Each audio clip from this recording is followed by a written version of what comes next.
ஏன் நம்ம ஒருத்தவங்களோட ஐடியாஸ்க்கு இன்ஃப்ளூயன்ஸ் ஆகிறோம், எப்படி ஒருத்தவங்களுடைய அட்வைஸை புரிஞ்சுக்கிறது, அனலைஸ் பண்ணி நமக்காகவும் நம்ம செல்ஃப் டெவலப்மெண்ட்காகவும் எப்படி அதை பயன்படுத்திக்கலாம் அப்படின்றத நம்ம டாக்டர் பேச்சுலர் ரெமிடிஸை வச்சு பார்க்கலாம். This is part 2 of over sensitive to influence and ideas.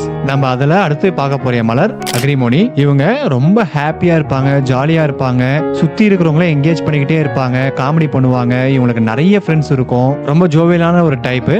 But எல்லாம் நல்லா தானே சார் இருக்கு, என்ன சார் பிரச்சனைன்னு கேட்டீங்கன்னா எல்லாமே ஃபேஸ்ல இருக்கவங்க, மனசுல இருக்காது. அவங்க வந்து ஒரு ஹாப்பி மாஸ்க் போட்டுட்டு இருப்பாங்க. வெளியில பாக்குறவங்களுக்கு அவங்களுக்கு ஒரு ஸ்ட்ரெஸ்ல இருக்கிறாங்கன்னே கண்டுபிடிக்க முடியாது. ஆனா உண்மையா ஆழ் மனதுல சராசரியா டிப்ரெஷன்ல இருக்கிறவங்கள விட அதிக டிப்ரெஷனை வச்சுட்டு இருப்பாங்க. ரொம்ப பெரிய ஸ்ட்ரெஸ்லயும் கவலையிலயும் வாழ்ந்துட்டு இருப்பாங்க.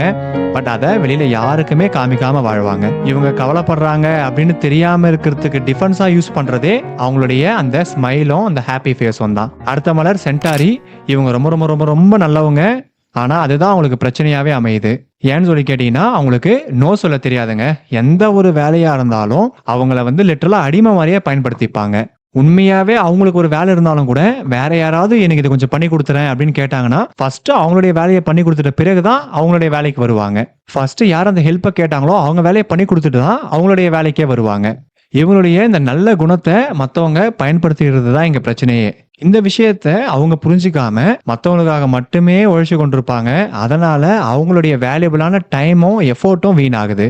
அண்ட் இதுல டாக்டர் பேஷ் என்ன சொல்லுவார்னா அவங்களுடைய அந்த சோல் பர்பஸே மிஸ் ஆகுது அப்படின்னு சொல்லுவாரு.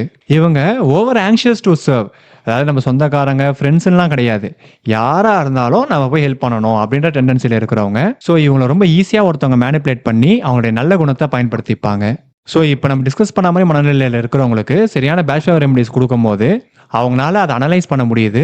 ஒரு விஷயத்துல ஈஸியாக இன்ஃப்ளூயன்ஸ் ஆகாம எமோஷனலாக அணுகாம கிளியரான அந்த கிளாரிட்டி ஆஃப் மைண்ட் அவங்களுக்கு கிடைக்குது. இதனால அவங்களுடைய நல்ல குணங்கள் மாற போறது இல்லைங்க, அவங்களுடைய இந்த வீக்னஸ், இந்த நெகட்டிவ் எமோஷன்ஸ் பேலன்ஸ் ஆக போகுது. பேட்ச் அண்ட் இந்தியன் ஃபிளவர் ரெமடிஸ்க்கான கவர்மெண்ட் சர்டிஃபைடு கோர்ஸ் வர 31ஆம் தேதி வரப்போகுது. அதில் நம்ம இன்னும் டீட்டெயில்டாக பார்க்கலாம்.